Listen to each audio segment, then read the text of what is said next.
प्रधानमंत्री जी स्वयं गुरुग्राम आने वाले हैं।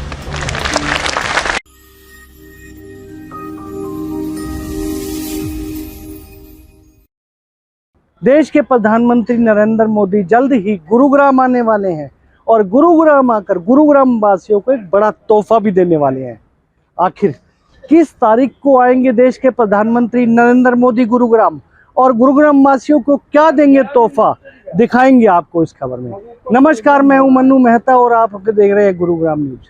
साइबर सिटी गुरुग्राम में जल्द ही देश के प्रधानमंत्री नरेंद्र मोदी का आगमन होने वाला है, वो भी एक बड़े तोहफे के साथ। ये हम नहीं कह रहे हैं, बल्कि ये कह रहे हैं हरियाणा के मुख्यमंत्री मनोहर लाल, जो कि आज गुरुग्राम के भाजपा कार्यालय गुरु कमल में पहुंचे थे। मौका था हरियाणा की सभी जो 90 विधानसभा हैं वहां पर लोकसभा के लिए, इन सभी 90 विधानसभाओं में यहाँ लोकसभा के लिए ऑफिस खोलना और वर्चुअली तरीके से गुरुग्राम से सभी हरियाणा की 90 विधानसभाओं के जो ऑफिस थे यहाँ से उनका लोकार्पण किया गया, यहाँ से उनका आज उनको खोला गया। और इस दौरान बाकी प्रदेश के हिस्सों से भी सभी लोग वर्चुअली तरीके से इस यहाँ पर जुड़े हुए थे। गुरुग्राम पहुँचते ही सबसे पहले हरियाणा के मुख्यमंत्री मनोहर लाल ने इस जो कार्यालय है गुरु कमल में, उसे विधानसभा गुरुग्राम के लिए उद्घाटन किया और उसके बाद स्टेज पर पहुँच गए, जहाँ उनके बुके देकर स्वागत किया गया। और उसके बाद उन्होंने जो अपने अभिभाषण में सबको संबोधित करते हुए कहा कि देश के प्रधानमंत्री नरेंद्र मोदी आने वाली 11 मार्च को यहाँ पर आने वाले हैं और 11 मार्च को वो गुरुग्राम वासियों को सबसे पहले जो द्वारका एक्सप्रेसवे का एक हिस्सा गुड़गांव साइड का जो तैयार हो चुका है उसका उद्घाटन करके लोगों को समर्पित करेंगे। हालांकि अभी दिल्ली का कुछ हिस्सा इसमें शिव मूर्ति से लेके और द्वारका के कुछ हिस्से तक बाकी है, वो बाद में पूरा होगा। लेकिन अभी ट्रैफिक को सुचारू रूप करने के लिए स्वयं प्रधानमंत्री नरेंद्र मोदी यहाँ पर आ रहे हैं। इसके लिए बाकायदा जिला प्रशासन द्वारा तैयारियां शुरू हो चुकी हैं और उन्होंने उम्मीद जताई है कि जल्द ही इन सभी तैयारियां भी पूरी होने के बाद गुरुग्राम वासियों को एक बड़ा तोहफा दिया जाएगा। वहीं इस मौके पर हरियाणा के मुख्यमंत्री ने लोगों को संबोधित करते हुए कहा कि आने वाले समय में सभी को मिलकर ये जो एक उत्सव है, 5 साल में एक उत्सव के तौर पर जो इलेक्शन आते हैं, इसमें सभी को बढ़ चढ़कर भाग लेना चाहिए। हालांकि सभी दल इसकी तैयारियां काफ़ी समय से कर रहे हैं, लेकिन जो भारतीय जनता पार्टी है वो इस तैयारियों में सबसे आगे है। उन्होंने ये भी बताया कि लोकसभा का चुनाव लड़ने वाले देश में जितने भी प्रत्याशी हैं भारतीय जनता पार्टी के, उनके चुनाव अब होने शुरू हो चुके हैं और आने वाले कुछ दिनों में सभी का चुनाव भी कर लिया जाएगा। आज के इस अवसर पर जिस विषय की हम चर्चा करेंगे वो है कि लोकसभा का चुनाव ये एकदम घोषित होने वाला है। 10-12 तारीख के आसपास कभी भी चुनाव की घोषणा हो सकती है।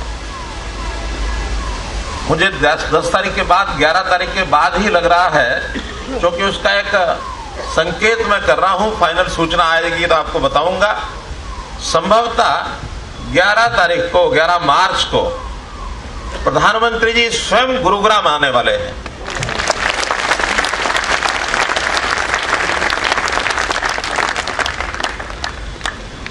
और उस दिन संभवतः अगर डिपार्टमेंट की ओर से सब चीजें क्लियर हो गई तो द्वारका एक्सप्रेसवे उसका उद्घाटन होने वाला है।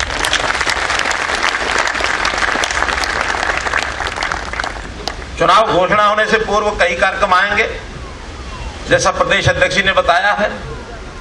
अलग से सूचना सभी हमको मिलेगी, लेकिन अब हर कार्यक्रम को हमने पूरे मनोयोग से अपने अपने क्षेत्र में पूरा करना है। चुनाव जो होता है वो एक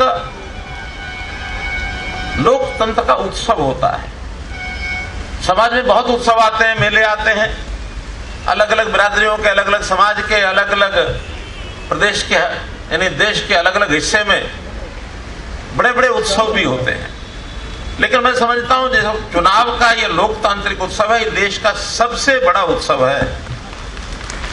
केवल देश का ही नहीं, मैं कहूंगा ये दुनिया का सबसे बड़ा उत्सव है। कारण क्या है कि लोकतंत्र, सबसे बड़ा लोकतंत्र वो भारत देश का है। आबादी के नाते कभी कहा जाता था कि चाइना की आबादी सबसे ज्यादा है दुनिया में, लेकिन अब कुछ आंकड़े ऐसे आ रहे हैं कि हम चाइना को पार करने जा रहे हैं। और चाइना में लोकतंत्र नहीं है, भारतवर्ष में लोकतंत्र है। और ये चुनाव ऐसी विधा होती है, इसमें 18 वर्ष से आयु का हर व्यक्ति प्रत्यक्ष रूप से भाग लेता है। चाहे वो सभाओं में भाग लेगा, चाहे वो मीडिया के माध्यम से जानेगा, चाहे संपर्क अभियान में कोई जाके संपर्क करने वाला होगा, कोई संपर्कित होगा। हर किसी का कोई ना कोई दृष्टिकोण चुनाव के बारे में बना होता है। और इस उत्सव में सभी राजनीतिक विचारधाराओं के लोग बढ़ चढ़ कर भाग लेते हैं। यह अलग बात है कि खेमा सबका अपना अपना अलग अलग होता है, जैसे मैच में अलग अलग खेमे होते हैं, लेकिन फिर भी भाग तो सब लेते ही हैं। तो इस बड़े उत्सव का इंतजार हम 5 साल करते हैं।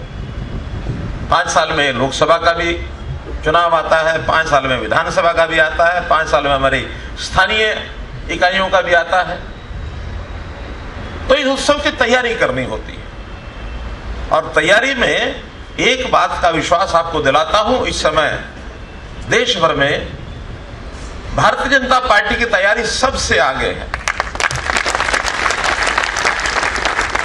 हमने सभी लोकसभा के कार्यालय, हरियाणा के भी एक ही दिन किए थे 10 के 10 उनका उद्घाटन।